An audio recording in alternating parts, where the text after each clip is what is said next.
Hello friends, അസ്സലാമു അലൈക്കും. ഇന്നത്തെ റെസിപ്പി എന്ന് പറഞ്ഞിട്ടുണ്ടെങ്കിൽ ഒരു ബട്ടൂരിൻ്റെ റെസിപ്പിയാണ്. സാധാരണ നമ്മൾ മൈദയിലാണ് ബട്ടൂര റെഡിയാക്കുന്നത്. ഇന്ന് ഞാൻ ഗോതമ്പ് പൊടിയിലാണ് ബട്ടൂര ഉണ്ടാക്കിയെടുത്തിട്ടുള്ളത്. നല്ല ലെയറുകളായിട്ടുള്ള നല്ലൊരു ബട്ടൂരൻ്റെ റെസിപ്പിയാണ് കേട്ടോ അത്. അപ്പോൾ റെസിപ്പിയിലോട്ട് പോകുന്നതിന് മുമ്പായിട്ട് ഞാൻ പറയാതെ തന്നെ നിങ്ങൾ സബ്സ്ക്രൈബ് ചെയ്യാനും ലൈക്ക് ചെയ്യാനും ഷെയർ ചെയ്യാനൊന്നും മറക്കരുത് കേട്ടോ. അപ്പോൾ എല്ലാവരും സപ്പോർട്ട് ചെയ്യുക. ഇതുവരെ സപ്പോർട്ട് ചെയ്തതിനൊക്കെ ഒരുപാട് താങ്ക്സ് ഉണ്ട്. അപ്പോൾ ഇനിയും എൻ്റെ വീഡിയോസൊക്കെ കണ്ട് നിങ്ങൾ സപ്പോർട്ട് ചെയ്യുക. അപ്പോൾ എല്ലാവർക്കും ഉണ്ടാക്കാൻ പറ്റുന്ന നല്ല ഈസി ആയിട്ടുള്ളൊരു ബട്ടൂരിൻ്റെ റെസിപ്പിയാണ്.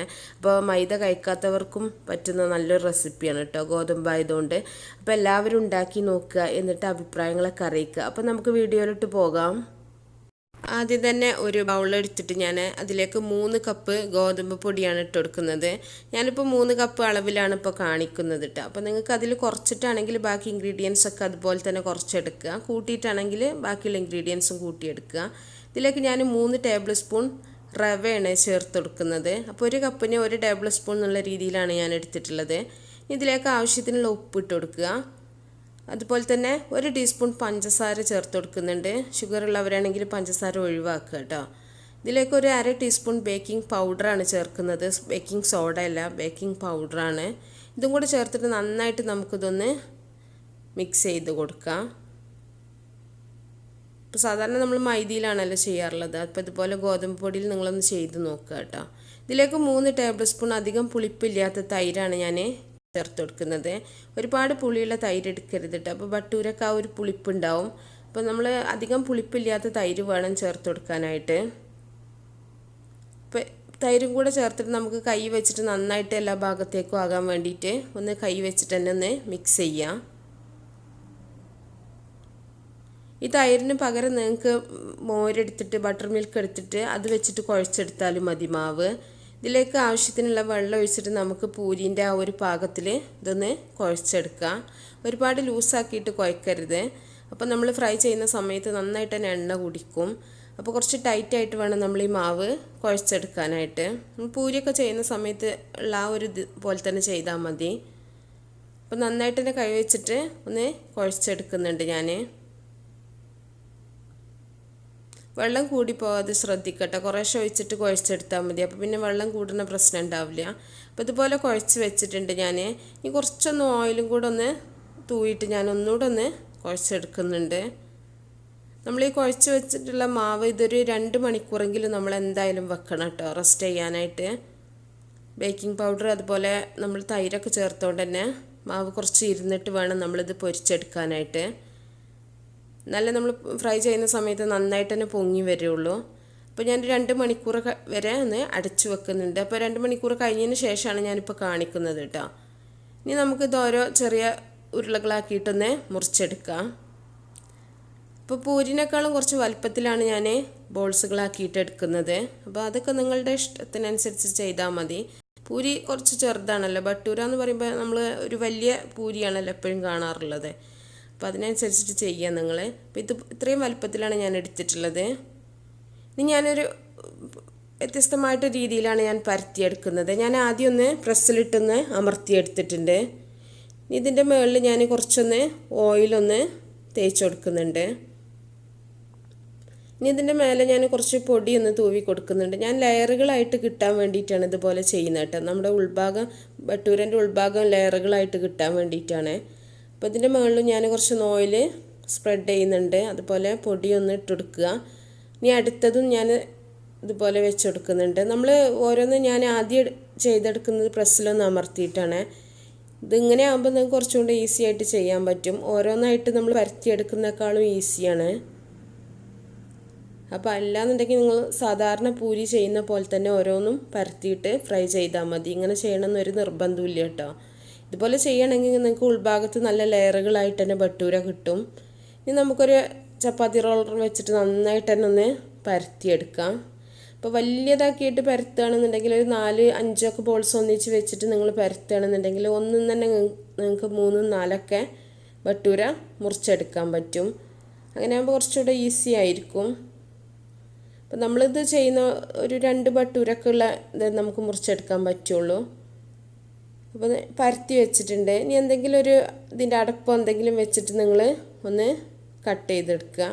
ഞാനിപ്പോൾ ഒരു അടുപ്പ് വെച്ചിട്ടാണ് ചെയ്യുന്നത്. കുറച്ച് വലിയൊരു അടുപ്പ് വെച്ചിട്ട് ചെയ്യാണ്. ഇപ്പോൾ 2 എണ്ണം കിട്ടിയിട്ടുണ്ട്. ഇതുപോലെ കട്ട് ചെയ്ത് വെക്കുക. കുറച്ച് പൊടി ഒന്ന് സ്പ്രെഡ് ചെയ്തിട്ട് നമ്മൾ വെക്കുകയാണെന്നുണ്ടെങ്കിൽ ഒട്ടി പിടിക്കൂല കേട്ടോ. നമുക്ക് ഓരോന്നായിട്ട് ഇങ്ങനെ പരത്തിയതിന് ശേഷം നമ്മൾ ഫ്രൈ ചെയ്യുകയാണെങ്കിൽ ഒന്ന് പൊടി തൂവി വെച്ചാൽ മതി. കുറച്ച് കട്ടി തന്നെയാണ് ഞാൻ പരത്തി എടുത്തിട്ടുള്ളത്. അപ്പോൾ ഇതുപോലെ ബാക്കിയുള്ളത് നമുക്ക് ഇതുപോലെ തന്നെ ചെയ്തെടുക്കാം. കുറച്ച് പൊടി തൂവിയിട്ട് നമ്മൾ ഓരോന്നായിട്ട് പ്രസ്സിൽ അമർത്തിയിട്ടെടുക്കുക. ഇതിൻ്റെ മേലെ നമ്മൾ നേരത്തെ ചെയ്ത പോലെ തന്നെ ഓയിലൊന്ന് സ്പ്രെഡ് ചെയ്യുക, കുറച്ച് പൊടിയൊന്ന് ഇട്ട് കൊടുക്കുക. പിന്നെ അടുത്ത ബട്ടൂര അങ്ങനെ ഓരോന്നായിട്ട് പരത്തിയത് നമുക്ക് വെച്ച് കൊടുക്കാം. ഞാൻ പറഞ്ഞല്ലോ 4-5 ഒക്കെ ചെയ്യുകയാണെങ്കിൽ കുറച്ചുകൂടെ വലിയതായിട്ട് പരത്തിയെടുക്കുക. അപ്പോൾ നമുക്കൊരു 3-4 ഒന്നും തന്നെ കട്ട് ചെയ്തെടുക്കാൻ പറ്റും. ഇല്ലയെന്നുണ്ടെങ്കിൽ നിങ്ങൾ ഓരോന്നായിട്ട് പരത്തിയിട്ട് ഫ്രൈ ചെയ്താൽ മതി. അപ്പോൾ ഞാൻ ഈ ഒരു മെത്തേഡ് കാണിക്കുന്നത് കുറച്ചുകൂടി ഈസി ആയിരിക്കും. അതുപോലെ തന്നെ ലെയറുകളായിട്ട് ഉൾഭാഗത്തുണ്ടാവും. അത് കാണിക്കാൻ വേണ്ടിയിട്ടാണ് ഇതുപോലെ ചെയ്തിട്ടുള്ളത് കേട്ടോ. ഇല്ലയെന്നുണ്ടെങ്കിൽ നിങ്ങൾ സാധാരണ ചെയ്യുന്ന പോലെ മാത്രം ചെയ്താൽ മതി. ഇത് നേരത്തെ ചെയ്ത പോലെ തന്നെ നന്നായിട്ട് വലിയ സൈസാക്കിയിട്ടൊന്ന് പരത്തി കൊടുക്കുക. ഇതുപോലെ കൗണ്ടർ ടോപ്പ് തുടച്ചിട്ട് നന്നായിട്ട് തന്നെ തുടച്ചതിന് ശേഷം നമ്മളിങ്ങനെ പരത്തിയെടുക്കണം. നമുക്ക് കുറച്ചുകൂടി ഈസിയാണ്. വലിയതാക്കിയിട്ട് തന്നെ നമുക്ക് പരത്തിയെടുക്കാൻ പറ്റും. അപ്പോൾ നമ്മൾ പരത്തി വെച്ചത് നമുക്ക് നേരത്തെ ചെയ്ത പോലെ തന്നെ ഒന്ന് മുറിച്ചെടുക്കാം. ഞാൻ മുഴുവനായിട്ട് പരത്തുന്നൊന്നും കാണിക്കണില്ല കേട്ടോ. ബാക്കി ഞാൻ ഇതുപോലെ തന്നെയാണ് ചെയ്തെടുക്കുന്നത്. ബട്ടൂര എന്ന് പറയുമ്പോൾ പൂരിനേക്കാളും കുറച്ചുകൂടെ വലിയ സൈസിലാണ് നമ്മൾ പരത്തിയെടുക്കേണ്ടത്. ഇനി നമ്മൾ ഓയിൽ ചൂടാക്കാൻ വെച്ചിട്ടുണ്ടായിരുന്നു. ഞാൻ സൺഫ്ലവർ ഓയിലാണ് ഇത് ഫ്രൈ ചെയ്തെടുക്കുന്നത്. നമുക്ക് ഓരോന്ന് പരത്തി വെച്ച ബട്ടൂര ഇട്ടിട്ടൊന്ന് നന്നായിട്ട് തന്നെ ഫ്രൈ ചെയ്തെടുക്കാം. നമ്മൾ ഇട്ടിട്ടൊന്ന് ചട്ടകം വെച്ചിട്ടൊന്ന് തട്ടി കൊടുക്കുകയാണെങ്കിൽ പെട്ടെന്ന് തന്നെ അത് പൊങ്ങി വരും. അപ്പോൾ നിങ്ങൾക്ക് കാണുന്നുണ്ടാവും നല്ല ടേസ്റ്റി ആയിട്ടുള്ള ബട്ടൂര ഫ്രൈ ആയി വന്നിട്ടുണ്ട്. ഇപ്പോൾ ഗോതമ്പ് പൊടി വെച്ചിട്ട് ചെയ്യുകയാണെങ്കിൽ നന്നാവില്ല എന്നൊന്നും ഒരിക്കലും വിചാരിക്കരുത് കേട്ടോ. നല്ല ടേസ്റ്റുമാണ്. അതുപോലെ തന്നെ നന്നായിട്ട് തന്നെ പൊങ്ങി വരും ചെയ്യും. നമ്മൾ മാവ് കുഴച്ച് വെച്ച് 2 മണിക്കൂർ എന്തായാലും വെച്ചിട്ടുണ്ടെങ്കിൽ എന്തായാലും നന്നായിട്ട് പൊള്ളി വരും ബട്ടൂര. അപ്പം അങ്ങനത്തെ സംശയമൊന്നും ആർക്കും വേണ്ട കേട്ടോ. നല്ല ടേസ്റ്റി ആയിട്ടുള്ള നല്ലൊരു ബട്ടൂരയാണിത്. എല്ലാവർക്കും ഉണ്ടാക്കി നോക്കാൻ പറ്റുന്ന നല്ല ഈസി ആയിട്ടുള്ള റെസിപ്പിയാണ്. നമുക്ക് വീട്ടിലില്ലാത്തതായിട്ടുള്ള ഒരു ഇൻഗ്രീഡിയൻസ് ഇതിലുണ്ടാവില്ല. സാധാരണ ഉള്ള ഇൻഗ്രീഡിയൻസ് മാത്രമേ ഇതിന് ചേർക്കേണ്ടുള്ളൂ. അപ്പോൾ നമുക്കിതുപോലെ ഓരോന്നായിട്ട് ഫ്രൈ ചെയ്തെടുക്കാം. അപ്പോൾ മുഴുവനായിട്ടും ഫ്രൈ ചെയ്യുന്നത് ഞാൻ കാണിക്കണില്ല. ഒരു 2-3 ഞാൻ ചെയ്യുന്നത് കാണിക്കാം കേട്ടോ.